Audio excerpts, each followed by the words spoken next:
기도하던 우리 최규 장로님, 우리 단기 선교 하이티에서 잘 마치시고 오늘 미국에 다시 들어오셨다고 연락이 왔습니다. 우리 많은 여러분들이 기도해 주시는 동참해 주셔서 아주 많은 사역을 잘 이루시고 교실도 3개나 되는 그 빌딩과 또 부엌 또 화장실까지 이렇게 다 아마 많은 사역을 다 하신 걸로 이렇게 말씀하셨습니다. 앞으로 이제 돌아오시면 이제 또 같이 선교 보고 나눌 수 있는 기회가 있을 것 같습니다. 또 우리 이번 토요일 날 우리들이 이제 락키 포인트에 급식 선교 멕시코에 가는데 39명이 현재까지 참여하는 그런 지금 사역이 되었습니다. 그래서 많은 분들 참여하시는데 계속해서 기도해 주시고요. 좋은 사역 열매가 있도록 위해서 기도해 주시길 바랍니다. 또 우리 정윤교 집사님도 우리가 기도하고 있는데요. 우리 어제 제가 찾아뵈었더니 왼쪽이 다 마비가 되셔가지고 스트로크가 와서 참 힘든 가운데 계시지만 그래도 아직 이제 몸이 아직 온전치가 않으셔서 그래도 얼굴 다시 돌아오시고 얼굴이 지금 그래서 말을 조금씩 잘 하시고 계십니다. 아직까지 음식 같은 거 이렇게 넘기실 수가 없으셔가지고 굉장히 소프트한 푸드만 지금 들고 계시는 것 같습니다. 그래서 여러분들 계속해서 기도가 필요합니다. 여러분 계속 기도해 주시기를 바랍니다. 오늘 우리 정직이 성경 공부 5번째 10분의 1은 기본입니다라는 말씀을 우리가 함께 나누는데요. 지난번에 우리들 이제 물질의 재물에 대한 재물 관리를 우리가 함께 나누었고요. 오늘은 우리 10분의 1은 기본입니다라는 말씀을 우리 함께 나누도록 하겠습니다. 우리가 이 흑인 형제들이 모이는 교회에 가면 우리가 드리는 예배와는 좀 분위기가 많이 다릅니다. 한번 참여해 보신지 참석해 보신지 모르겠는데 흑인 우리 형제들 모이는 교회 가면 참 재밌습니다. 예배가 재밌고요. 굉장히 분위기 굉장히 아주 막 생동감이 있죠. 그래서 이제 목사님이 설교를 하실 때 우리 교회와 같이 이렇게 조용하게 듣기만 하는 게 아니고요. 이렇게 화답을 막 합니다. 그래서 목사님이 한마디 하면 이제 우리 회중이 같이 이제 화답도 하고 일어나서 막 박수도 치고 그럽니다. 그런데 이제 이제 흑인 형제들 교회에서 목사님이 이제 설교를 하시는데 이제 비슷한 이제 현상이 이제 있는 것이죠. 그런데 설교가 이제 거의 결론 부분에 도달해서 끝날 때쯤 되었는데 목사님이 이제 도전을 하시기 위해서 이제 회중을 이제 이렇게 외쳤습니다. 우리 교회는 안진뱅이가 일어나서 걸었던 것처럼 일어나서 걸어야 합니다. 그랬더니 형제들이 같이 전부 다 막 이제 좋아가지고 화답을 하면서요. That's right, Reverend. That's right. Let it walk. Let it walk. 그러면서 이제 화답을 해주었어요. 목사님도 이렇게 힘을 받으셔가지고 그 다음에 한 단계를 더 높여서 또 말을 했습니다. 우리 교회는 갈멜 산상에서 엘리야가 뛰었던 것처럼 우리는 앞으로 뛰어야 합니다. 그랬더니 이제 걷는 게 아니라 뛰어야 된다고 하니까 이제 막 이 교인들이 다 같이 일어나가지고 막 이제 막 같이 막 이제 일어나서 막 뛰면서요. Let's run, preacher, let's run. 그러면서 이제 다 일어나가지고 막 같이 아주 화답을 잘했어요. 그러니까 우리 목사님이 한 번 이제 더 단계가 한 단계가 더 올라갔어요. 그래서 우리 교회는 독수리가 날개 펴고 하늘을 나르는 것처럼 우리가 하늘을 향해 날아야 합니다. 그랬더니 사람들이 전부 다 막 펄펄 뛰면서 나르자고 막 Let's fly 이제 그러면서 이제 화답을 했는데 그걸 보고 있던 목사님이 이제 정색을 하시더니 이렇게 도전하시는 거예요. 그런데 우리 교회가 하늘을 나르려면 돈이 있어야 합니다. 그랬더니 이 형제들 펄펄 뛰던 형제들이 전부 다 의자에 털썩 주저앉으면서 이랬대요. Let's walk, let's walk. 헌금에 대한 설교 또 성경 공부를 하게 되면 상당수의 사람들이 부담을 가집니다. 부담감을 가지게 되어 있죠. 그렇지만 예수님께서 보면은요, 예수님 성경에 보면 예수님께서 돈에 대한 비유, 말씀 제일 많이 하셨습니다. 복음서의 한 6분의 1 정도가 이 또 비유의 말씀 중에 3분의 1 정도가 청지기 삶에 대한 재물에 대한 이야기들을 주제로 다루고 있습니다. 이것만 보아도 우리 믿음 생활에서 재물이라는 것이 어떻게 다루어질 때 우리의 믿음이 그것이 우리 믿음 생활의 척도가 될 수 있다는 것이죠. 얼마나 중요한 부분을 차지하고 있는 것을 우리에게 보여줍니다. 많은 크리스천들이 이제 그런데 헌금에 대한 올바른 이해가 없이 이런 신앙생활을 하고 있습니다. 오늘 하나님께서 기뻐하시는 헌금이 어떠한 것인가 우리가 성경적으로 우리가 한번 같이 찾아보는 시간이 되면 좋겠습니다. 한 사람이 이런 질문을 던지더라고요. 하나님께서는 모든 것을 다 만드신 분이고 또 모든 것을 다 가지고 계신 분인데 왜 우리가 헌금을 하나님께 드려야 합니까? 하나님이 훨씬 더 우리보다 부자잖아요, 그죠?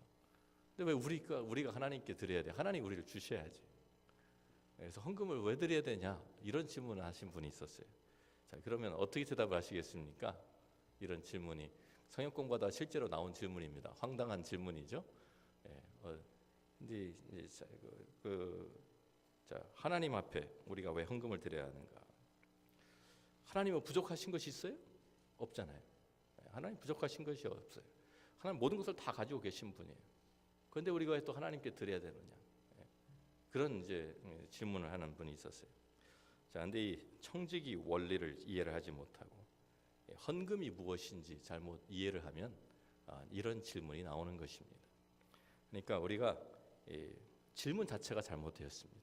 질문 자체가 왜냐면요, 이분이 가지고 계셨던 그 문제가 무엇이냐면 내 것을 하나님께 드린다 이렇게 생각한 거예요.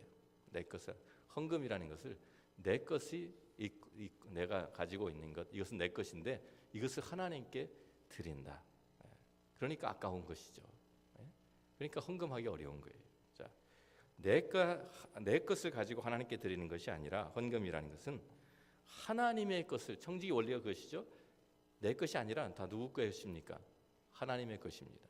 하나님의 것을 내가 맡아 가지고 관리하다가 하나님께서 쓰시겠다고 하실 때 우리가 하나님께 되돌려드리는 것이 당연합니까? 당연하지 않습니까? 당연한 것입니다. 우리 예를 들면 우리가 이제 은행에다가 우리가 가서 어카운트를 열고 돈을 맡겨놓습니다. 은행 어카운트에 돈이 들어가 있으면은 제 이름으로 어카운트에 돈이 들어가 있으면 누구의 돈입니까? 제 돈입니까? 은행 돈입니까? 제 돈이죠. 제 거죠. 그죠? 그런데 그것을 가서 내가 은행에 가서 내가 찾겠다고 하면 은행은 언제든지 내가 찾을 때 내가 주인이니까 나한테 내주어야 합니까? 아닙니까? 내주어야 합니다. 못 내주겠다 그러면 그 문제 있는 데죠. 그죠? 하나님께서 우리에게 맡겨놓은 하나님이 주인이세요. 하나님께서 하나님의 것을 우리에게 맡겨놓으셨다가 잠시 하나님께서 필요하시다 할 때 청구하시면 항상 우리는 내드려야 되는 것이 그것입니다. 헌금 우리가 그렇게 이해를 해야 됩니다. 자, 하나님께서 우리에게 드리는 그래서 우리가 하나님 앞에 헌금을 드리는 것도 그런데도 하나님이 그것을 이제 하나님의 소유 주시고 우리가 관리자인데도 우리가 그것을 어떤 때는 내 것인 양 착각하고 아까워하는 경우가 많습니다. 자, 이사야서 우리가 1장 10절부터 13절 말씀을 찾아보면 우리가 드리는 모든 헌물이나 헌금 하나님께서 모든 것을 다 항상 기쁘게 받으시는 것이 아닙니다. 우리가 한번 읽어보겠습니다. 너희 소돔의 관원들아 여호와의 말씀을 들을지어다. 너희 고모라의 백성아 우리 하나님의 법에 귀를 기울일지어다. 여호와께서 말씀하시되 너희의 무수한 재물이 내게 무엇이 유익하뇨? 나는 수장의 번제와 살찐 짐승의 기름에 배불렀고 나는 수송아지나 어린 양이나 숫염소의 피를 기뻐하지 아니하노라. 너희가 내 앞에 보이러 오니 이것을 누가 너희에게 요구하였느냐? 내 마당만 밟을 뿐이니라. 헛된 재물을 다시 가져오지 말라. 분향은 내가 가증 여기는 바요 월삭과 안식일과 대회로 모이는 것도 그러하니 성에 아울러 악을 행하는 것을 내가 견디지 못하겠노라. 즉 하나님께서 이스라엘 백성들을 소돔과 고모라의 백성들에게 비유하시면서 그들이 하는 악행 때문에 하나님께서 너희들이 다 율법대로 또 따라서 제물을 가져오고 제사를 지내고 하지만 그것은 나는 그것을 기뻐하지 않는다라고 말씀하고 계십니다. 우리가 드리는 여기서 헛된 제물이라고 하죠. 내 마당만 예배 드리는 것도 진정한 예배가 아니라 마당만 밟을 뿐이다. 마음은 와 있질 않고 그냥 발만 왔다 갔다 하는 이러한 예배 또 헛된 제물, 이것은 내가 견디지 못하겠다고 주님 하나님께서 이스라엘 백성들에게 책망을 하십니다. 우리가 드리는 헌금이, 우리가 드리는 그런 이제 하나님 앞에 드리는 그 헌물이 하나님께서 기뻐 받으시는 것이 아니라고 한다고 하면 우리한테는요 아무런 유익이 없습니다. 우리는 이중으로 손해 보는 거예요. 하나님께서 그거 받으시지도 않고 우리는 우리 재물만 축내고 우리 손해만 보는 것이지 이건 절대로 유익이 아닙니다. 자, 그러니까 우리가 하나님께 예물을 드리고 하나님 헌물을 드릴 때는 바르게 드려야 합니다. 그래서 하나님께서 받으시고 하나님께서 기뻐하시는 그러한 헌물이 되어야 되겠죠. 자, 그래서 우리가 성경을 우리가 찾아봅니다. 하나님이 기뻐 받으시는 헌금이 어떠한 것인가 우리가 한번 찾아보겠습니다. 먼저 우리 고린도후서 9장 7절 말씀인데요. 같이 한번 읽습니다. 각각 그 마음에 정한 대로 할 것이요 인색함으로나 억지로 하지 말지니 하나님은 즐겨내는 자를 사랑하시느니라. 여기에 보니까 각각 그 마음에 헌금을 할 때 어떤 헌금이 하나님께서 기뻐 받으시는 헌금인가? 저 마음에 정한 대로 할 것이요 인색함으로나 억지로 하지 말 것이다. 즐겨내는 자를 하나님이 사랑하신다고 말씀합니다. 자, 그래서 우리가 이 마음에 정한 대로 한다. 그래서 이런 말씀, 우리가 즉흥적으로 하는 것이 좋은 헌금이 아닙니다. 우리가 한국에서 옛날에 보면 부흥회하면서 부흥사 강사 목사님들이 와가지고 뭐 건축을 한다든지 무슨 뭐 특별한 일을 뭐 교회 할 때 특별 헌금을 하게 하면서 뭐 강요하는 헌금을 한 적이 많죠. 그래가지고 억지로 내게 하는, 그래가지고 뭐 분위기를 막 띄워가지고 다 눈 감으라 그래놓고 뭐 서로 막 이렇게 막 부추기고 막 서로 경쟁 붙여가지고 100만 원 할 사람 뭐 그러면은 뭐 손 들고 여기 100만 원짜리 나왔는데 뭐 200만 원 할 사람 뭐 해가지고 뭐 이렇게 막 어떤 분들은 돈이 없으니까 막 권사님, 나이 드신 권사님들 막 가락지 뽑아 막 헌금하고 뭐 이런 그렇게 하는 것이 헌금이 아닙니다. 어떤 분위기에 휩쓸려서 하는 것이 아니라 하나님께서 나에게 주신 믿음에 따라서, 믿음의 분량에 따라서 내 마음에 정한 대로 하나님 앞에 컴포터블한 것을 드리는 것이 그것이 바른 헌금입니다. 왜냐하면 그렇지 않고요.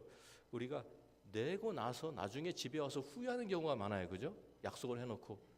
약속해놓고서 내가 왜 그때 이걸 그렇게 했을까? 그냥 공짜로 하나를 뺄 걸, 뭐 약정 헌금 한 거라면 예를 들어서 약속했으니까 안 할 수도 없고, 이게 뭐냐면 인색한 거예요. 이것도 그죠? 억지로 한 거예요. 자, 그러니까 다른 사람들 의식해서 내는 것. 그래서 내기 전에도 아까워서 내까 말까 내는 것, 이것도 안 좋은 거고요. 드린 후에 또 후회하는 것, 이것도 안 좋은 거예요. 드리기 전이나 드리기 후에나 그것이 기쁜 마음으로 드렸어야 되는 것이고, 하나님 앞에 그래야 하나님도 기뻐 받으시는 것이죠. 인색함으로 내는, 그러니까 억지로 내거나 인색함으로 내는 것 하나님이 즐겨받지 않으신다라는 것입니다. 우리 교회에서는 그래서 헌금을 우리들이 드릴 때 헌금통을 밖에 놓는 이유가 있습니다. 우리가 예배 시간에 헌금 이제 대를 돌린다든지 이렇게 하면은요, 옆에 사람들 눈치 보여가지고 억지로 내는 분들 가끔 계실 수 있어요, 그죠? 그래가지고 그것을 다 좀 지갑을 꺼내가지고 탁 했는데 5불짜리가 나와야 되는데 20불짜리가 나왔어. 이거 다시 돌려 집어넣을 수도 없고 옆에 사람 보이는데 할 수 없이, 그리고서 계속 이 예배 시간 내내 설교 하나만 안 들어오고 왜 20불짜리 냈을까, 5불짜리 냈어야 되는데, 이런 게 헌금이 아닌 거예요. 그러니까 헌금을 미리 준비하시는 게 좋습니다. 헌금을 미리, 우리 어렸을 때는 우리 어른들은요, 정말 한국에서 정말 그 정성 들인 헌금이 있었어요. 일부러 다 주일 되기 전에 은행에 가서 빳빳한 돈으로 바꿔가지고 꼭 그렇게 하는 것이 아니라 정성이잖아요. 마음 준비해가지고 봉투에 넣어서, 그게 안 될 때는 막 대리미로 데려가지고 그렇게 해서 헌금을 드리고, 그런 것을 저도 보았습니다. 그러니까 그런 준비하는 마음으로 하나님 앞에 준비해서 헌금 드리는 것이 정말 하나님이 기뻐하시는 헌금이다. 우리가 이렇게 이해하면 좋겠습니다. 자, 우리가 그래서 그러한 감사로 정말 하나님 앞에 기쁨으로 즐겨내는 그러한 이제 헌금을 하나님도 기쁘게 받으신다. 이렇게 말씀하고 있고요. 히브리서 우리 13장도 한번 찾아봅니다. 같이 한번 읽습니다. 오직 선을 행함과 서로 나누어 주기를 잊지 말라. 하나님은 이 같은 제사를 기뻐하시느니라. 여기에 신약 성경인데도 참 이것이 하나님이 기뻐 받으시는 제사다. 무엇입니까? 선을 행하는 제사, 또 서로 나누어 주는 제사. 그래서 참 이웃을 섬기는 마음으로, 이것이 사랑으로 이루어지는 것이죠. 이웃을 섬기면서 그것을 하나님께 드리는 그것이 참 이웃을 위해서 선을 행하고 다른 나누어지고 구제하는 이것도 하나님께 드리는, 하나님이 받으시는 제사다, 기뻐 받으신 제사다고 우리에게 말씀해주고 있습니다. 그래서 그러한 정말 다른 사람을 섬기는 그러한 마음으로 드리는 것이 중요합니다. 하나 더 우리가 보면 마가복음 우리가 12장을 가서 보면 거기에 이러한 그 두 과부의 그 헌금하는 그러한 내용이 거기에 나오죠. 예수께서 헌금함을 대하여 앉으사 우리가 어떻게 헌금함에 돈 넣는가를 보실세. 여러 부자는 많이 넣는데 한 가난한 과부는 와서 2렙돈 곧 한 고드란트를 넣는지라. 예수께서 제자들을 불러다가 이르시되 내가 진실로 너에게 이르노니 이 가난한 과부는 헌금함에 넣는 모든 사람보다 많이 넣었도다. 그들은 다 그 풍족한 중에서 넣었거니와 이 과부는 그 가난한 중에서 자기의 모든 소유 곧 생활비 전부를 넣었느니라 하시니라. 그래서 여기에 이 과부의 2렙돈을 드린 헌금이 여기에 나와 있습니다. 2렙돈이 얼마나 되는 돈인지 아십니까? 굉장히 적은 양의 돈입니다. 제가 한 데나리온이 한 사람이 일에서 일꾼의 그 품삯이 한 데나리온이라고 말씀을 드렸죠. 그런데 그래서 그 한 데나리온이면은 한 가족이 하루를 먹고 살 수 있는 그러한 양의 돈입니다. 한 하루의 생활비라고 할 수 있죠. 그런데 이 렙돈이라고 하는 것은요, 그 한 데나리온의 128분의 1이에요. 128분의 1이니까 그냥 우리가 예를 들면은 페니 몇 개, 정말 몇 전으로 우리가 생각할 수 있는 그런 돈이에요. 그러니까 그걸로는 빵 한쪽 한 가족이 살 수 있는 게 아니라 한 사람이 하루 한 끼 양식도 되지 않는 그거밖에 살 수가 없는 그런 돈이에요. 2렙돈, 2렙돈. 이제 2렙돈밖에 없는 이 과부가 이제 이 헌금함이 그 성전 앞에 있었거든요. 그래서 그 헌금에 성전에 들어갈 때 헌금함에다 헌금을 하고 들어가는데 예수님께서도 참 짓궂으시죠. 그 헌금함에 일부러 그 옆에 가서 앉아서 구경하고 계시는 거예요. 도대체 누가 얼마나 헌금을 하나. 그러고 보고 계셨어요. 자, 그러니까 부자들은 와가지고 자기들이 헌금을 많이 한다는 것을 나타내기 위해서 일부러 돈을 아주 짤랑짤랑하면서 소리를 내면서 막 넣겠죠. 그러면서 와, 저 사람 뭐 그러면 다른 사람이 다 보면서 야, 저 사람 정말 돈 많이 헌금 많이 하네. 그런데 많은 부자들이 그렇게 하고 가는데 한 가난한 아버가 와서 자기가 가졌던 2렙돈을 거기다 넣고 갔어요. 그랬을 때 예수님께서 이 가난한 과부가 헌금함에 여태까지 내가 본 모든 사람보다 가장 많이 넣었다라고 말씀하신 거예요. 왜 그렇습니까? 하나님 주님께서 하신 말씀이 그들은 다 그 풍족한 중에서 넣었거니와 이 과부는 그 가난한 중에서 자기의 모든 소유, 그 생활비 전부를 넣었느니라고 말씀을 하셨죠. 정말 하나님 앞에 희생적인 헌금을 드린 것을, 자, 우리가 비율로 보면 모든 다른 사람들은 많은 중에서 많이 드렸어도 액수는 많았지만 자기가 가진 것, 자기가 지금 갖고 있는 맡아 가지고 있는 것에 비하면 비율로 따지면 얼마 안 되는 것을 헌금을 했지만 이 과부는 자기의 100%를, 자기가 가졌던 전부를 내어놓았다라고 주님께서 칭찬해 주신 것입니다. 우리가 이것이 2렙돈이라는 것이 참 중요합니다. 우리가 보통 보면은요, 무엇인지 2개가 있잖아요. 2개가 있으면은 사람의 심리라는 게 그래요. 하나는 드리고 하나는 내가 갖고 싶은 거예요. 두 개가 전부인데 2개를 다, 내가 예를 들어서 빵이 2개가 있다. 그러면 배고픈 사람 빵 하나 주고 나도 배고프니까 나도 먹는 거예요. 반 나눠 먹는 거야, 반씩. 그죠? 하나 주고 하나는 가지고. 그게 보통 우리 심리예요. 2개가 있으면 하나는 내가 갖는 거예요. 그런데 이 과부가 자기가 지금 배가 고프고 이것이 없으면 먹지를 못하는데 2개 하나만 하나님께 드려도 50%를 드리는 거 아니에요. 그런데 다 드렸다. 그거 칭찬하시는 거예요. 지금 주님께서 희생적인 이런 헌금을 드리는 것은요, 하나님을 향한 사랑이 없으면 드릴 수 없는 것이고요, 하나님을 향한 또한 믿음이 없으면 드릴 수 없는 것입니다. 하나님께서 나를 지금까지도 책임져 주셨고 함께 하시고 그 하나님을 믿기 때문에, 나의 필요를 채우신 하나님을 믿기 때문에 전부를 내놓을 수 있는 것이죠. 또 하나님을 향한 사랑의 마음이 있었기 때문에 이 과부가 이것을 내놓을 수 있었던 것이죠. 바로 그것을 주님께서, 그래서 이 과부가 가장 많이 넣었다, 가장 큰 사랑을 가지고 참 하나님 앞에 드렸다라고 여기에서 칭찬하고 계시는 것입니다. 그러니까 하나님이 기뻐하시는 헌금이 어떠한 헌금이냐, 인색함이나 억지로 드리는 헌금이 아니라 즐거운 마음으로 드리는 헌금이고요, 정말 섬기는 마음으로 이웃을 섬기고 정말 사랑으로 섬기는 그러한 마음으로 드리는 헌금이 하나님 기뻐하시는 헌금이고, 향한 믿음과 정말 희생적인 이러한 헌금이 하나님 기뻐하시는 헌금이다라고 우리가 정리할 수 있겠습니다.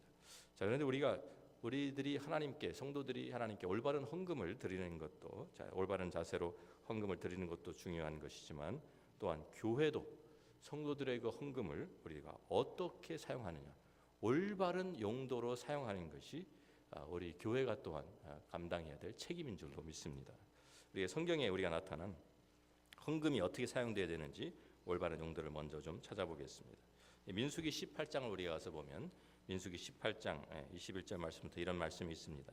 내가 이스라엘의 11조를 레위 자손에게 기업으로 다 주어서 그들이 하는 일, 곧 회막에서 하는 일을 감나니, 이후로는 이스라엘 자손이 회막에 가까이 하지 말 것이라. 죄값으로 죽을까 하노라. 그러나 레위인은 회막에서 봉사하며 자기들의 죄를 담당할 것이요, 이스라엘 자손 중에는 기업이 없을 것이니 이는 너희 대대의 영원한 율례라. 그래서 여기 지금 그 이스라엘의 지파들 가운데 하나님께서 레위 지파를 특별히 택하셔서 구별해서 그들 제사장 지파로 만드시고, 그들을 통해서 하나님 앞에 제사 드리고 또 회막에서 일을 하는 그 모든 성전의 그 기물들을 메고 다니는 이러한 또 그 모든 것을 다 거기에서 감당하는 그 일을 하게 하셨어요. 왜냐하면 이스라엘 자손이 직접 그걸 하다가 죽을까, 하나님 앞에 거룩하신 하나님 앞에서 죄를 짓고 죽게 될까봐 하나님께서 그렇게 특별히 그렇게 제도적인 장치를 만드신 거예요. 그래서 레위인이 그 대신에, 그들은 하나님 앞에서 봉사하며 하나님을 섬기는 대신에 이스라엘 자손 중에서는 기업이 없을 것이다. 그래서 땅을 나눠주지 말라고 했어요. 다른 모든 기업들은 다 땅을 받아가지고 그것을 가지고 자기들이 살 수 있게 되었는데, 레위 지파는 땅을 받지를 못합니다. 그 대신에 11조를, 그 다른 지파들이 11조를 드린 것을 레위 지파에게 주어서, 레위 자손들에게 주어서 그것으로 생활할 수 있도록 하나님께서 그렇게 제도를 만드신 것입니다. 다시 말하면 하나님의 일에 전담하는 사역자들을 위해서 이 헌금이 하나님께서 특별하게 부르셔서 세우신 그 일들을 감당하는 사람들을 위해서 하나님 이 헌금이 사용되어야 된다라는 것을 구약 성경에서도 말씀하고 있고요. 또 신약 성경에서 디모데전서 5장 17절부터 18절에도 같은 비슷한 내용이 신약 성경에 나와 있습니다. 여기 보면 사도 바울이 잘 다스리는 장로들은 배나 존경할 자로 알되 말씀과 가르침에 수고하는 이들에게는 더욱 그리할 것이니라. 성경이 일렀으되 곡식을 밟아 떠는 소의 입에 망을 씌우지 말라 하였고, 또 일꾼이 그 삭슬 받는 것은 마땅하다 하였느니라. 그래서 여기 잘 다스리는 장로니까 이 장로들을 여기에서 말하는 게 목회자를 얘기하는 거예요. 이 목회자들을 여기 배나 존경할 자로 알되, 그 말이 무슨 얘기냐면 뭐 한 번 인사하고 두 번 인사하라, 그게 존경, 그런 얘기가 아니라 생활비를 배로 주어라, 그런 이야기입니다. 그래서 말씀과 가르침에 수고하는 이에게 더욱 그렇게 할 것이다. 그래서 성경이 일렀을 때 곡식을, 그 복음을 통해서 복음의 일을 하는 사람들은 바로 그 일꾼이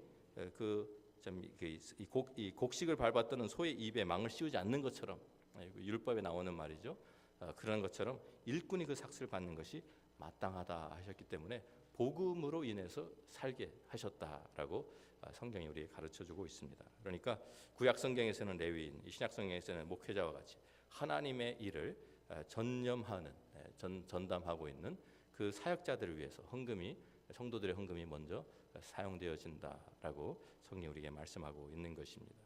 자, 그리고 두 번째는 우리가 또 신명기를 가서 14장 말씀부터 보면은요, 매 3년 끝에 그의 소산의 10분의 1을 다하내어 내 성읍에 저축하여 너희 중에 분깃이나 기업이 없는 레위인과 내 성중에 거류하는 객과 및 고아와 과부들이 와서 먹고 배부르게 하라. 그리하면 내 하나님 여호와께서 내 손으로 하는 범사에 내게 복을 주시리라.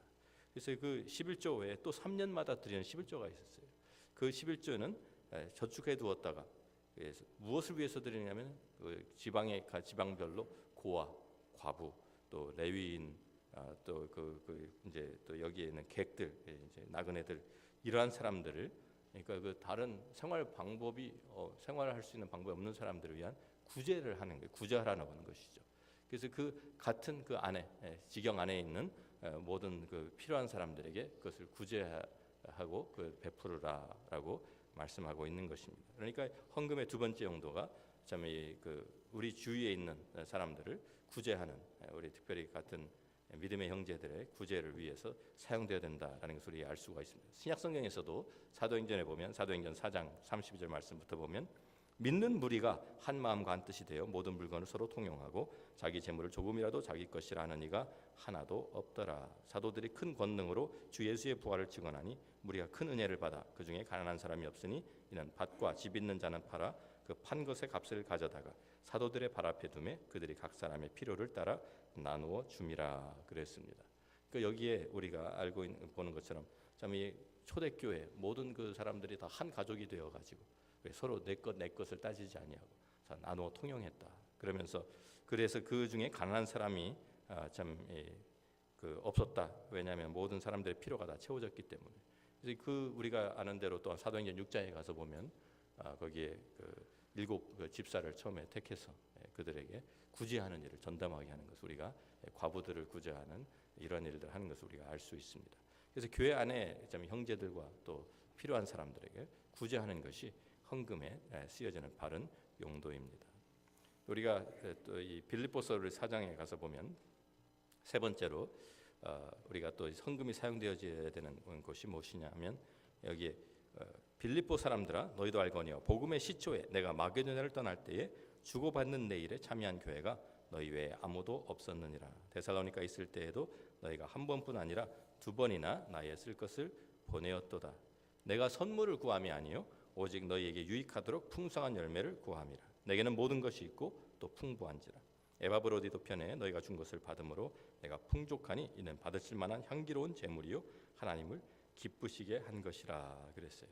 자, 여기는 이 타 지역에 지금 선교를 하는 것이죠. 지금 그래서 이 빌립보 마게도냐에 있는 이 빌립보 교회가 참 이 사도 바울이 거기에 교회를 개척하고 교회를 세우고 또 새로운 지역을 향해서 이제 또 선교를 떠날 때에 그 일을 돕기 위해서 헌금을 모아서 선교비를 모아서 이제 사도 바울을 서포트한 것이죠. 바로 이러한 타 지역에 이제 선교를 하기 위해서 교회가 참 그 헌금을 사용하는 것이 이제 그 헌금의 사용도다라고 우리가 알 수가 있습니다. 그래서 여기에 참 그 사도 바울이 그래서 이렇게 서포트가 있을 때는 자기가 그것을 가지고 풀타임으로 사역할 수가 있었어요.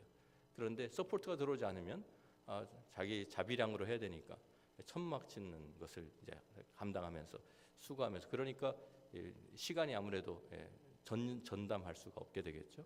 그것을 이제 알게 된 교회들이 서포트해주면 아주 나가서 복음 전하는 일에만 전념할 수 있게 되고 그렇지 않을 때는 자비량으로 자기가 또 일을 하면서 해야 되니까 이렇게 시간이 나누어지고 이랬다는 것입니다. 그래서 우리가 이 선교사를 우리가 서포트하고 선교 타 지역에 아직 교회가 세워지지 않은 곳에 교회를 세우고 하는 이 일에 우리가 선교하는 일에 헌금이 사용되어져야 된다. 하나님 나라 확장하는 을 위해서 사용되어져야 된다는 소리가 알 수가 있습니다. 우리 고린도후서를 가서 보면 고린도후서 8장부터 있는 말씀을 보면 이런 말씀이 또 있죠. 형제들아 마게도냐 교회들에게 주신 은혜를 우리가 너희에게 알리노니 환난의 많은 시련 가운데서 그들의 넘치는 기쁨과 극심한 가난이 그들의 풍성한 연보를 넘치도록 하게 하였느니라. 내가 증언하노니 그들이 힘대로 할 뿐 아니라 힘에 지나도록 자원하여 이 은혜와 성도 섬기는 일에 참여함에 대하여 우리에게 간절히 구하니 우리가 바라던 것뿐 아니라 그들이 먼저 자신을 주께 드리고 또 하나님의 뜻을 따라 우리에게 주었도다. 그래서 무슨 얘기냐면 지금 이방인 교회들이 이제 그 사도 바울의 그 선교회를 통해 가지고 세워진 교회들의 그 교인들이 좀 많은 어려움 가운데 있었어요. 그들도. 그런데 그들이 어떤 이야기를 들었냐면 저 예루살렘에 있는 교회가 모교회가 지금 많은 핍박을 당하고 거기에 또 기근이 들고 그래서 거기에 있는 우리의 형제들이 우리 유대인 형제들이 굉장히 지금 어려움을 겪고 있다. 그것을 들은 이 이방인 교인들이 자기들이 헌금을 모아서 지금 사도 바울에게 맡긴 거예요. 이걸 전달해 주십시오. 기쁨으로 그것을 감당했다는 것이죠. 자기들도 어려운 상황이 있는데 그것을 참 다른 교회들을 돕기 위해서 더 어려운 교회를 돕기 위해서 자기들이 내놓고 그것을 나눈 이것을 이제 지금 이 고린도후서 8장에 말씀하고 있습니다. 그러니까 우리가 타 지역 선교뿐만 아니라 다른 교회에 우리가 그것을 세우고 그 교회가 정말 이제 잘 자랄 수 있도록 돕는 것도 우리가 헌금을 귀하게 사용하는 그러한 것이다라고 우리가 그 용도다라고 우리가 알 수가 있습니다. 우리 신약 성경에서는요, 우리가 특별히 이제 그런데 이 성전 건축 이런 것이 나오질 않습니다. 왜냐하면 신약 성경에서는 가정교회였기 때문에 가정에서 다 모이고 처음 예루살렘 교회는 성전에서 모였지만 그다음에 흩어지기 시작하면서 또 이제 이방인 지역으로 퍼져가면서 교회 당 건물이 생긴 것은 나중의 일이에요. 이것은 처음에는 다 이제 가정교회에서 모여 있어요. 그래서 그런 내용이 없는데 우리 구약 성경에 보면 구약 성경의 성전 건축에 대해서 말씀하는 이제 그 성경들이 나와 있죠. 출애굽기 36장에서 보면 2절 말씀부터 봅니다. 이것은 지금 장막을 이야기하고 있죠. 광야 시대에 모세가 부살렐과 오홀리압과 및 마음이 지혜로운 사람 곧 그 마음에 여호와께로부터 지혜를 얻고 와서 그 일을 하려고 마음에 원하는 모든 자를 부르매 그들이 이스라엘 자손의 성소의 모든 것을 만들기 위하여 가져온 예물을 모세에게서 받으니라. 그러나 백성이 아침마다 자원하는 예물을 연하여 가져왔으므로 성소의 모든 일을 하는 지혜로운 자들이 각기 하는 일을 중지하고 와서 모세에게 말하여 이르되 백성이 너무 많이 가져오므로 여호와께서 명령하신 일에 쓰기에 남음이 있나이다. 모세가 명을 내리매 그들이 진중에 공포하여 이르되 남녀를 막론하고 성소에 드릴 예물을 다시 만들지 말라 하며 백성이 가져오기를 그치니 있는 재료가 모든 일을 하기에 넉넉하여 남음이 있었더라 그랬습니다. 그래서 처음에 이제 광야에서 이 하나님 이제 예배드리는 그 성막을 짓는 일에 모든 사람들이 동참해서 참 그 헌물을 하고 좀 그래서 예물을 가져오면서 그것을 담당이 되었던 소리가 합니다. 얼마나 많이 기쁨으로 갖고 왔는지 너무 많아서 사람들이 더 이상 이제 필요 없습니다. 가져오지 마십시오 할 때까지 그들이 가져왔다라고 여기에 기록하고 있습니다. 우리가 또 역대상 29장에서도 같은 내용입니다. 역대상 29장에 가서 보면 이번에는 이제 다윗 왕이 이제 성전을 지을 그러한 그 부지를 다 마련해 놓고 그리고서 이제 하나님 앞에서 이제 자기가 먼저 하나님 앞에 자기의 가져왔던 사유 재산을 내놓고 하나님 앞에 드리면서 그 백성들에게 또한 도전하는 그러한 내용입니다. 그래서 여기에 이에 모든 가문의 지도자들과 이스라엘 모든 지파의 지도자들과 천부장과 백부장과 왕의 사무관이 다 즐거이 드리되 하나님의 성전 공사를 위하여 금 5천 달란트와 금 10,000다릭 은 10,000달란트와 놋 18,000달란트와 철 10만 달란트를 드리고 보솔 가진 모든 사람은 게르손 사람 여히엘의 손에 맡겨 여호와의 성전 곳간에 드렸더라.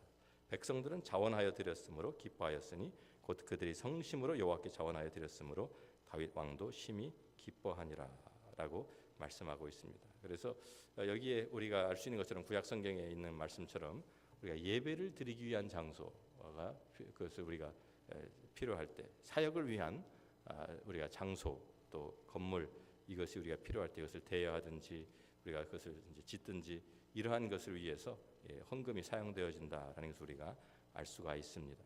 그런데 이 성전 건축을 너무 여기에다가만 포커스를 맞춰 가지고요. 모든 헌금을 여기에다 쏟아붓고 다른 것은 할 수가 없게 되는 것은 하나님께서 기뻐하시는 일이 아닙니다.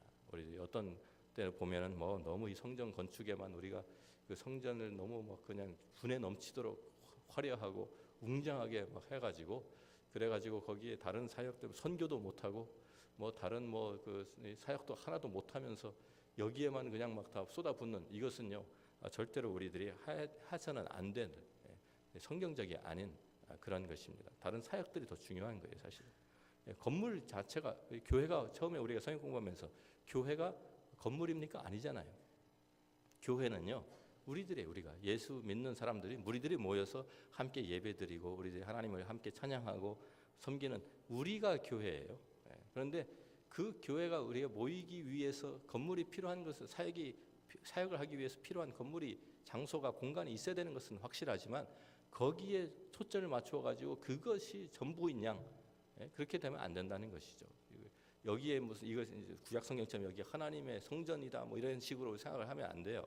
우리 예배드리는 장소 공간일 뿐입니다. 자, 그렇기 때문에 우리가 한국에 제가 가서 보니까 한국 교회들 중에 어마어마하게 성전 이제 건축한다고 해가지고 막 엄청난 돈을 들여가지고 해놓고 가서 지어놨는데 가서 보니까 이건 무슨 기업 그 건물인지 무슨 예배당인지 모를 정도로 막 의리의리하게 저놓은 데도 많이 있더라고요. 근데 그것이 정말 그렇게 헌금을 사용하는 것이 하나님께서 기뻐하실까? 우리는 성경적으로 우리가 다시 한번 점검해 봐야 된다라고 생각을 합니다. 우리들이 참 정말 이 필요에 의해서 하는 것은 우리가 할 수 있지만 그것에 지나쳐서 그냥 우리가 완전히 다른 사람들 기죽이기 위해서 우리 교회가 돈 많다는 걸 자랑하기 위해서 하는 것은 절대로 이것은 헌금을 바르게 사용하는 것이 아닙니다. 자, 우리가 이제 다시 이제 좀 더 프랙티컬한 면으로 돌아갑니다. 자, 그래서 우리들이 헌금이 어떠한 것인지, 또 헌금을 하나님 기뻐 받으시는 헌금이 어떠한 것인지, 헌금의 용도가 사용되어지는 것이 어떠한 것인지 우리가 살펴보았습니다. 자, 그런데 과부가 바친 2렙돈 우리에게 헌금의 많고 적음의 문제가 아니다라는 것을 가르쳐 주죠. 또 그 헌금을 드리는 우리의 마음과 자세가 중요하다라는 것을 가르쳐 줍니다. 그래도 우리가 헌금을 드릴 때 어떠한 원리를 따라서 드려야 하는가를 우리가 구체적으로 좀 생각해 볼 필요가 있습니다. 성경에서 우리에게 제시하는 원리를 우리가 찾아보면은요. 자, 신명기 16장 17절 말씀입니다. 우리가 같이 한번 한 목소리로 읽습니다. 각 사람이 내 하나님 여호와께서 주신 복을 따라 그 힘대로 드릴지니라. 그렇죠? 각 사람이 내 하나님 여호와께서 주신 복을 따라 그 힘대로 드릴지니라. 그러니까 하나님께서 우리에게 복을 주신 대로 드리는 것이다. 그러니까 모든 사람이 공평하게 하나님께서 한 사람이 얼마씩 내 이게 아니고요. 내가 너에게 준 복대로 그것에 따라 헌금을 해라. 이제 그 힘대로 드려라. 그러니까 비율입니다. 소득의 비율입니다. 신약 성경도 똑같은 원리를 우리가 가지고 있습니다. 고린도서 16장 2절에 보면 다 같이 읽습니다. 매주 첫날에 너희 각 사람이 수입에 따라 모아두어서 내가 갈 때에 연보를 하지 않게 하라. 매주 첫날에 예배드리는 날이었죠. 이것을 보면 우리가 초대교회에서부터 사도시대부터 첫날 일주일의 첫날 그러니까 주일날인데 주일날 모여서 우리 교회가 예배를 드렸다라는 소리가 알 수가 있습니다. 안식교에서 얘기하는 것처럼 처음에 다 토요일날 예배를 드리다가 나중에 로마 시대에 로마 교황청이 생기면서 바뀌어가지고 이게 이제 주일날로 이제 토요일날을 주일날로 바꿨다. 그런 것은 성경적이 아닙니다. 성경에 분명히 매주 첫날 주일날입니다. 주일날 우리가 같이 모여서 교회가 사도시대부터 예배를 드렸다. 주님 부활하신 날이기 때문이죠. 그리고 거기에 이제 헌금을 하는 그 원리가 나와 있습니다. 수입에 따라 모아두어서 내가 갈 때 연보를 하지 않게 하라라고 말씀합니다. 역시 여기에서 신약 성경의 원리도 소득의 비율입니다. 그런데 많은 분들 보면은 10년 전이나 우리가 하나님께서 나에게 복을 주시고 할 때 10년 전이나 지금이나 한참 수입은 올라갔는데 똑같이 헌금하시는 분이 있습니다. 항상 매주 주정 헌금 10불 10년 전이나 지금이나 아이들한테도 똑같이 가르쳐요. 아이들 10년 전이나 지금이나 주일학교 헌금 이제 가지고 갈 때 1불짜리 하나 딱 줘서 봉투에 넣어주고 10년이 지났는데 또 역시 1불 주어가지고 가서 헌금하게 합니다. 자, 이게 지금 가치는 지금 계속 바뀌잖아요, 그죠? 우리 생활 수준은 계속 올라갔어요. 10년 전에 처음에 와가지고 힘들게 미국에 와서 고생할 때 그때도 그만큼 지금 하나님이 엄청 복을 주셔서 이제는 집도 사고 우리가 자동차도 좋은 거 타고 다니고 더 큰 집에서 또 여러 가지 많은 것을 누리고 살면서도 또 항상 액수는 변하지 않는단 말이죠. 문제가 있지 않습니까? 이게 비성경적이에요. 이건 헌금을 드리는 원리를 우리가 알아야 합니다. 그래서 우리가 하나님 앞에서 우리들이 하나님께서 나에게 주신 그 복을 따라 우리의 소득의 비율을 따라서 우리가 하나님 앞에 드리는 것이 바로 바른 헌금의 생활입니다. 자, 우리가 이 원리를 생각해 이런 이 소득의 비율이다. 우리가 드리는 것은 비율로 우리 하나님께 우리에게 주신 복을 따라서 그의 힘을 지금 하나님께 우리에게 주신 힘대로 우리가 하나님 앞에 우리가 또 드리는 것이다라고 우리가 이제 깨닫게 되면은요, 성경에 나타난 가장 기본적인 수치가 수익의 10분의 1입니다. 그래서 우리가 이것을 보통 11조라고 하는 것입니다. 그래서 우리 이거 꼭 11조를 우리가 드려야 된다, 이게 아니에요. 11조 되는 것이 아니라 소득의 비율이라는 거예요. 10분의 1을 드리는 분도 있고 20분의 1을 드리는 분도 있고 30분의 1을 드리는 분도 있을 수 있습니다. 또 10분의 2, 10분의 3, 10분의 5, 뭐 10분의 7 드리는 분들도 있습니다. 근데 중요한 것은 소득의 비율이라는 말입니다. 퍼센테이지로 드려야 된다, 그 말입니다. 자, 그래서 어떤 사람들은요, 이 11조를 구약 성경 율법에서 나온 것이다, 그렇기 때문에 이제 율법은 완전 하나님이 완성시키셨기 때문에 이거 우리가 따라갈 필요 없다, 11조 드리는 거 안 드려도 된다, 이런 분들도 있습니다. 근데 꼭 그런 때만 그런 거 갖다 붙이죠. 예? 자, 그런데요, 성경 우리가 보면은 11조가 어떻게 시작되었는지를 우리가 살펴볼 필요가 있습니다. 우리가 창세기 14장을 가서 보면 제일 처음 11조가 이제 나타나는 것이 창세기 14장에 나옵니다. 이때가 이제 아브라함이 롯이 사로잡혀간 것을 이제 듣고 쫓아가서 이제 구해 오죠.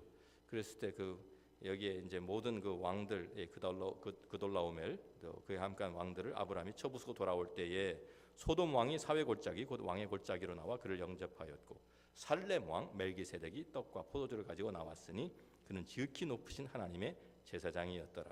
그가 아브라함에게 축복하여 이르되 천지의 주제이시여 지극히 높으신 하나님이여 아브라함에게 복을 주옵소서.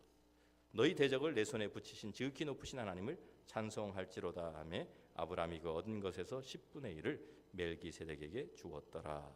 그래서 여기에 지금 처음으로 아브라함을 통해서 하나님 앞에 하나님 제사장인 멜기세덱에게 11조를 드린 것이 여기에 기록이 되어 있습니다. 그래서 여기에 지금 멜기세덱이 하나님의 제사장으로 아브라함에게 축복을 해주죠. 그리고 아브라함이 승리할 수 있었던 그 원인을 깨우쳐 줍니다. 천지의 주제이시여 지극히 높으신 하나님이 아브라함의 복을 주옵소서. 그리고 아브라함을 향해서는 너희 대적을 내 손에 붙이신 지극히 높으신 하나님을 찬송할지로다라고 이제 말씀을 합니다. 그래서 그 아브라함에게 하나님을 섬기는 그 마음으로 하나님 앞에 감사와 하나님 앞에 헌신의 표현으로 10분의 1을 멜기세덱에게 11조를 드린 것입니다. 그러니까 여기에 보면 하나님께서 바치라고 하셨어요? 아니에요.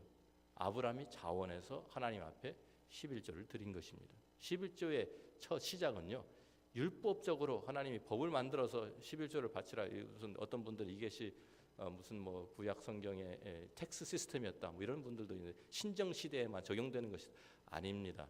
모든 하나님의 사람들, 백성들에게 우리가 자원해서 우리들이 기쁨으로 하나님 앞에 억지로 무슨 텍스로 내는 것이 아니라 하나님 앞에 자원해서 드리는 것이 11조입니다. 자, 우리가 또 이 창세기 28장에 보면 거기도 같은 비슷한 내용이 나옵니다. 이번에는 야곱입니다.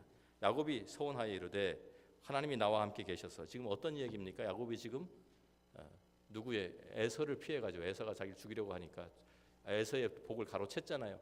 에서가 지금 화가 나서 죽이려고 하니까 도망치면서 빈들에서 돌베개를 베고 자다가 꿈을 꿉니다.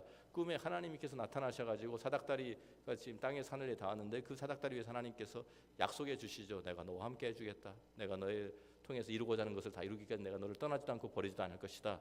그리고 다시 너를 이끌어 오게 하겠다라고 하신 그 약속의 말씀을 듣고 깨었습니다. 깨어 일어나서 그 돌을 세워가지고 기둥을 만들고 거기에 기름을 붓고 하나님 앞에 서원하는 장면입니다.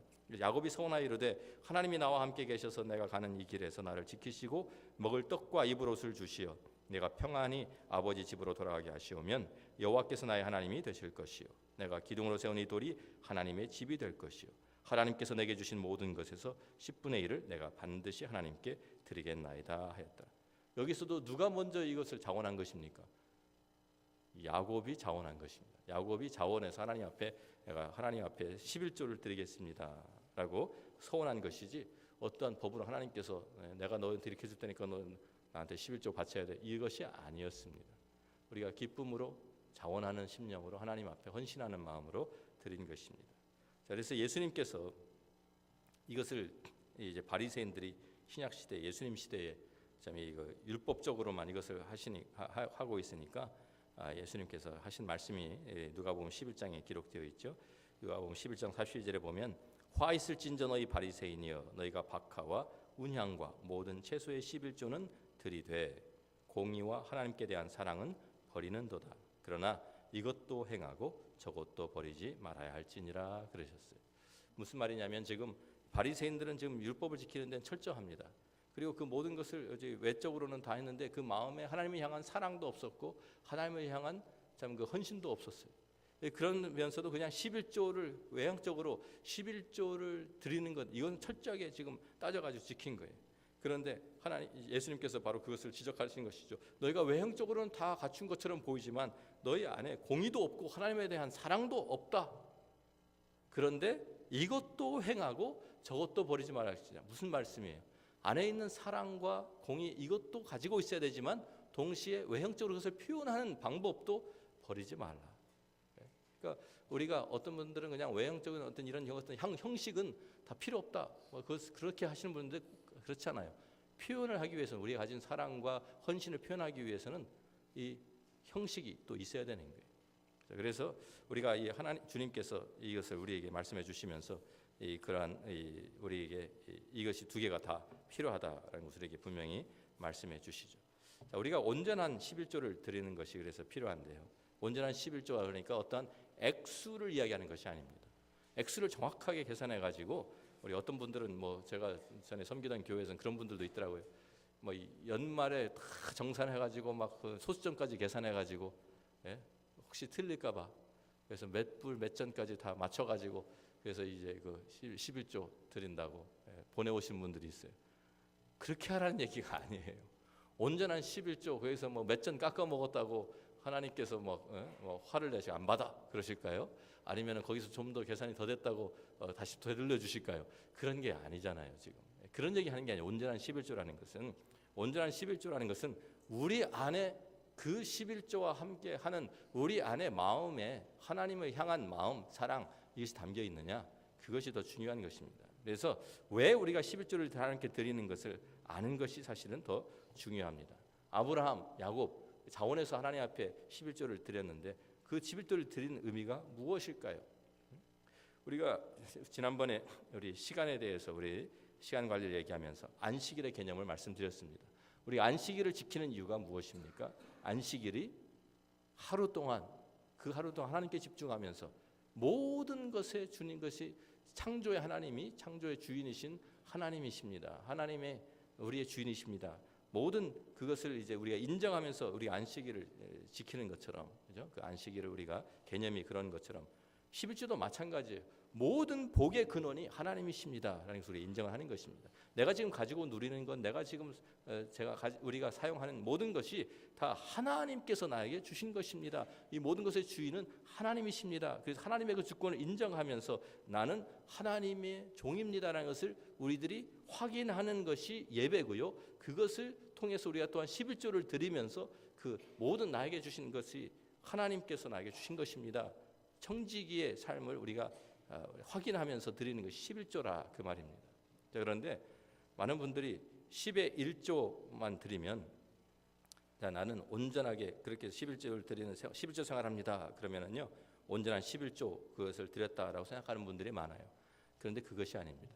정말 온전한 11조는 무엇이냐면 10분의 1을 하나님께 드렸으면 나머지 10분의 9는 누구의 것입니까? 내 것입니까? 근데 내 거라고 생각하는 분들이 많거든요. 10분의 1은 하나님 것이고 이것은 하나님의 것 하나님께 드리고 나머지 10분의 9는 반대로 생각하면 누구 것이라는 거예요. 내 것이니까 내가 마음대로 사용해도 돼. 그것이 아니에요. 11조를 드리는 의미는 나머지 10분의 9도 다 누구 것이라는 것을 말하는 거예요. 하나님의 것입니다라는 것을 인정하는 것입니다. 10분의 1을 드리는 것은 10분의 전체 중에서 10분의 1 떼어 드리는 것은 이것이 모든 전체가 10분의 10 전체가 하나님의 것입니다. 하나님이 주인이십니다. 그것을 인정하는 행위라는 말이죠. 그러니까 10분의 9를 사용할 때도 내 마음대로 사용할 수 있어요, 없어요? 내 마음대로 사용할 수 없어요. 나머지 10분의 9를 우리가 사용할 때도 하나님께 물어보면서 하나님의 뜻 가운데서 하나님이 원하시는 방법으로 우리가 살아가고 쓰는 것이 온전한 11조를 드리는 의미라 그 말입니다. X만 딱 떼어서 10분의 1 드렸기 때문에 온전한 11조입니다가 아니라 나머지 10분의 9를 내가 어떻게 주님의 하나님의 주권 아래서 하나님의 주인 되심을 우리가 인정하면서 그것을 사용하고 있느냐, 이것이 중요한 거예요. 그러니까 우리가 차 살 때도 물어봐야 돼. 하나님, 이 차 제가 사도 타고 다녀도 괜찮겠습니까? 이 집을 사도 괜찮겠습니까? 하나님이 주인이시니까. 예? 그것이 올바른 11조의 이 온전한 11조라는 것을 우리 개념이라 그 말이죠. 내 마음대로 쓰는 것이 아닙니다. 그래서 우리가 온전한 그 11조의 의미를 깨닫게 되면은요, 여러 가지 질문이 11조에 대한 질문들이 쉽게 해소가 될 수 있습니다. 예를 들면 11조 어떻게 계산해야 됩니까? 라는 그런 질문도 하시는 분들이 많습니다. 그래서 그로스로 계산해야 됩니까? 네트로 계산해야 됩니까? 알아서 하세요. 알아서 하시고 알아서 하나님께서 그 믿음에 따라 복을 주신다고 저는 믿습니다. 그로스로 드시는 분 하나님 그로스로 복을 주실 것이고, 네트로 내시는 분은 또 하나님 네트로 복을 주시겠죠. 또 텍스 계산하는 식으로 그렇게 하지 마시고, 또 어떤 분들은 사업하시는 분들이 그런 분들이 많더라고요. 이 회사에서 돈을 이렇게 그냥 월급을 꼬박꼬박 받는 분들은 계산하기가 정확하잖아요, 그죠? 소득이 딱 나오니까. 그런데 이거는 지금 얼마가 투자했고 얼마를 거기에 인건비가 얼마도, 이거 계산하면 복잡하니까 도대체 어떻게 계산해야 됩니까? 그래서 저는 그런 분들한테 그렇게 얘기를 해요. 생활비를 포함해서 여러분이 지금 살고 있는 생활 수준을 보고 그 생활 수준이 월급 받아서 생활하시는 분들하고 비교해서 그 생활 수준에 맞게 들이시면 됩니다. 그런데요, 하여튼 그래서 사업을 하시든지 어떻게 하든지 우리가 쓰고 사는 그게 있잖아요. 그 수준이 거기에 맞춰서 하나님 앞에 드리시는 것이 좋겠다. 그리고 기회가 되면 한 번씩 그것을 이제 정확하게 점검하는 것도 좋겠죠.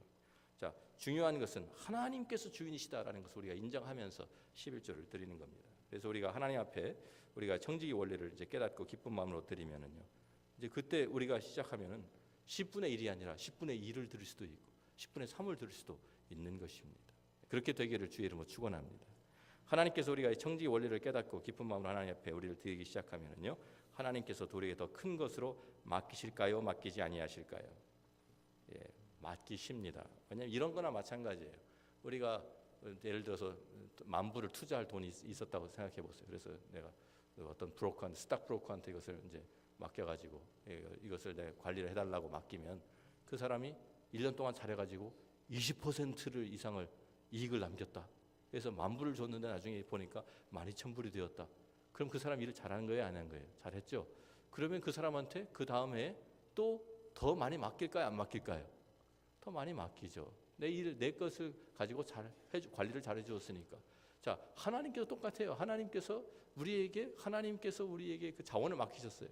근데 그것을 우리가 잘 관리하고 잘 사용하고 하나님 나라를 위해서, 하나님의 이익을 위해서, 하나님의 영광을 위해서 우리가 잘 사용하면 하나님께서 우리를 기쁘게 보시고 더 많이 맡기실까요, 안 맡기실까요? 당연히 더 맡기시죠. 당연한 얘기 아닙니까? 손해보는 장사를 누가 해요? 하나님도 마찬가지거든요. 자, 그래서요, 우리가 그런 의미에서 여기에 나오는 말씀들을 우리가 이해하시면 좋겠습니다.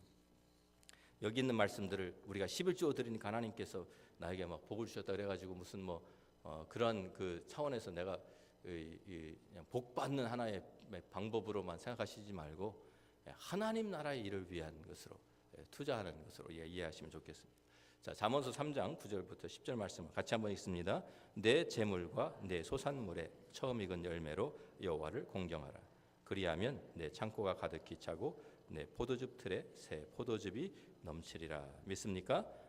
하나님 앞에 우리들이 하나님을 먼저 공경할 때, 하나님을 우선순위로 놓을 때, 하나님의 우리의 재물 관리에서도 하나님이 우리의 주인인 것을 우리가 인정하며 하나님을 우선순위로 놓을 때 하나님께서 우리에게 복을 주신다라는 약속입니다. 말라기 3장 10절 말씀, 우리가 잘 아는 말씀이죠. 같이 읽습니다. 만군의 여호와가 이르노라. 너희의 온전한 11조를 창고에 들여 나의 집에 양식 있게 하고 그것으로 나를 시험하여 내가 하늘 문을 열고 너희에게 복을 쌓을 곳이 없도록 붙지 아니하나 보라. 그랬어요. 하나님께서 이스라엘 백성들에게 온전한 11조를 너희가 드린다 하면 내가 왜 너희에게 복을 주지 않겠느냐. 하늘 문을 열고, 근데 엉뚱한 데다가 우상 숭배하는 데다 사용하고 이러니까 하나님께서 참 하늘 문을 닫아 버리시는 것이죠. 우리가 하나님 앞에 온전히 헌신하고 우리 하나님께 우리가 하나님의 사랑으로 하나님 앞에 나아갈 때 하나님께서 왜 하늘 문을 열고 너에게 복을 쌓을 곳이 없도록 붙지 않겠느냐라고 말씀하시는 것입니다. 우리 신약 성경에서도 우리 고린도후서 9장에 보면 이 같은 원리가 계속 신약 성경에 나타나 있습니다. 하나님이 능히 모든 은혜를 너에게 넘치게 하시나니 이는 너희로 모든 일에 항상 모든 것이 넉넉하여 모든 착한 일을 넘치게 하게 하려 하심이라. 기록된 바 그가 흩어 가난한 자들에게 주었으니 그의 의가 영원토록 있느니라 함과 같으니라. 심는 자에게 씨와 먹을 양식을 주시는 이가 너희 심을 것을 주사 풍성하게 하시고 너희의 의의 열매를 더하게 하시리니 너희가 모든 일에 넉넉하여 너그럽게 연보를 하면 그들이 우리로 말미암아 하나님께 감사하게 하는 것이라. 심는 자에게 하나님께서 우리에게 주신 것을 나만 위해 사용하는 것이 아니라 다른 사람들이 흩어주고 나누어주고 심는 사람들에게 하나님께서 그것 우리가 먹을 것뿐만 아니라 그것을 더 심을 수 있도록 더 풍성하게 왜 안 주시겠느냐라고 우리에게 말씀해 주시는 것입니다. 우리 빌립보서 4장에 있는 말씀도 역시 같은 내용입니다. 빌립보서 4장 19절에 사도 바울의 그 선교를 위해서 하나님 나라를 위해서 그 헌신한 빌립보 교인들에게 사도 바울이 이렇게 말씀을 같이 읽습니다. 나의 하나님이 그리스도 예수 안에서 영광 가운데 그 풍성한 대로 너희 모든 쓸 것을 채우시리라. 아멘. 예, 그렇습니다. 우리가 참 하나님께서 우리에게 참 우리의 필요한 모든 것 하나님께서 하나님 풍성하심으로 채워 주신다라고 우리가 하나님의 일에 헌신하고 하나님의 일을 먼저 드릴 때 하나님께서 약속해 주십니다. 자, 우리가 잘 아는 어리석은 부자의 비유가 누가복음 12장에 나와 있는데요. 지난번에도 우리가 보았죠. 그런데 그때는 우리들이 좀 시간 그 모든 그 부자가 밭의 소출을 다 창고에 모아놓고서 이제는 많이 쌓여 있으니까 이제 내가 먹고 마시자 이제 내 평생 동안 일을 안 해도 된다라고 할 때 하나님께서 오늘 밤 내가 너를 내 생명을 다시 취할 것인데 그래서 우리가 그 말씀 우리가 보았습니다. 그런데 주님께서 누가복음 12장 21절에 이렇게 결론적으로 이렇게 말씀하시죠. 자기를 위하여 재물을 쌓아두고 하나님께 대하여 부요하지 못한 자가 이와 같으니라. 그래서 참 우리가 아무것도 가지고 가지 못하는 사람들인데 그것을 그냥 쌓아놓기만 하고 쓰지 않고 사용하지 않고 하나님 나라 하나님의 영광을 위해서 사용하지 않고 있다고 하면 하나님께 책망받을 일이라 그 말입니다. 그래서 자기를 위해서만 재물을 사용하고 재물을 쌓아두는 것이 아니라 하나님께서 우리에게 이것을 맡기신 것은 하나님의 일과 하나님의 영광을 위해서 하나님의 나라를 위해서를 사용하라고 우리에게 주신 것을 우리가 분명히 깨닫고 그 청지기의 역할을 우리가 잘 해야 되겠을 줄로 믿습니다. 우리가 참 이 웨슬리가 그래서 이렇게 말씀을 했습니다. 존 웨슬리가 실제로 우리 그렇게 살았어요. 그래서 make as much as you can. 돈을 벌 수 있는 만큼 버십시오. 그리고 그 다음에는 save as much as you can. 저축할 수 있는 만큼 저축하십시오. 그리고 give as much as you can. 드릴 수 있는 만큼 드리라고 그렇게 도전하고 자기도 그렇게 해서 평생 동안 자기가 그 나중에 죽을 때는 10분의 1만 가지고 자기 소득에 자기가 생활하고 10분의 9를 하나님께 드렸다라는 기록을 우리가 알고 있습니다. 자, 우리가 우리의 재물이 있는 곳에 우리의 마음이 있다고 주님 말씀하셨습니다.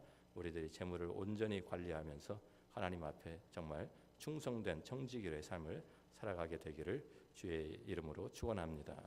제가 마지막으로 한 가지 덧붙일 것은 많은 때 가족이 특별히 부부 사이에 이 11조 문제, 헌금 문제 때문에 갈라지는 경우가 많습니다. 믿음의 차이도 있고 그래서 예를 들면은 한 사람은 11조를 드리고 싶은데 한 사람은 그것을 좀 거부하고 그럴 때 그것이 이제 갈등이 생겨가지고 가정에 불화도 생기고 이럴 때가 있거든요.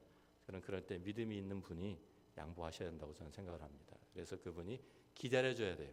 기다려서 이분이 믿음이 내 남편이 아니면 내 아내가 믿음이 이러한 11조를 드릴 수 있는 믿음이 생길 때까지 기다려 주시는 것이 지혜로운 것입니다. 그것을 가지고 싸우면서 막 대들고 그래가지고 그 가정 불화할 필요 없어요. 하나님께서 그렇게 해서 하나님 11조 드린다 하나님 기뻐하시겠습니까? 아닙니다. 가정의 화목이 먼저입니다. 그래서 그렇게 해서 함께 하나로 믿음이 같이 하나가 되었을 때 그럴 때 드릴 수 있으니까 10분의 1이 아니어도 좋은 거예요. 그냥 어그리만 하세요. 그럼 20분의 1을 할까? 그것도 못하겠다. 30분의 1을 할까? 어그리 되는 어마운트로 시작을 하세요. 그래서 믿음이 우리가 잘할 때 그러니까 꼭 11조를 꼭 드려야 한다 그 얘기가 아닙니다. 10분의 1이 됐든 20분의 1이 됐든 30분의 1이 됐든지 할 수 있는 서로 같이 정하고 함께 기쁨으로 드릴 수 있는 것을 정해서 드리는 것이 하나님이 기뻐 받으시는 헌금이라고 생각이 됩니다. 그래서 이렇게 우리들 지혜롭게 하시면 좋겠습니다. 예, 오늘 시간이 좀 많이 지나갔습니다. 같이 우리 기도하고 마치겠습니다. 아버지 하나님 감사합니다. 우리들이 이 땅에서 하나님께서 우리에게 주신 것을 가지고 살면서도 이것이 내 것인 줄 착각하고 사는 저희들입니다. 하나님, 참 우리들의 바른 헌금 생활을 통해서 또 11조 생활을 통해서 정말 이 모든 것의 주인이 하나님이심을 우리들이 인정하며 하나님 앞에 정말 정직한 정직이로서 살아가는 저희들 되게 도와주옵소서. 우리의 보화를 그래서 하늘에 쌓아두는 저희들 되게 하시고 어리석은 부자와 같이 땅에만 쌓아두는 이러한 오류를 범하지 않도록 주님 저희들을 지켜 주옵소서. 감사합니다. 예수님 귀하신 이름으로 기도합니다. 아멘.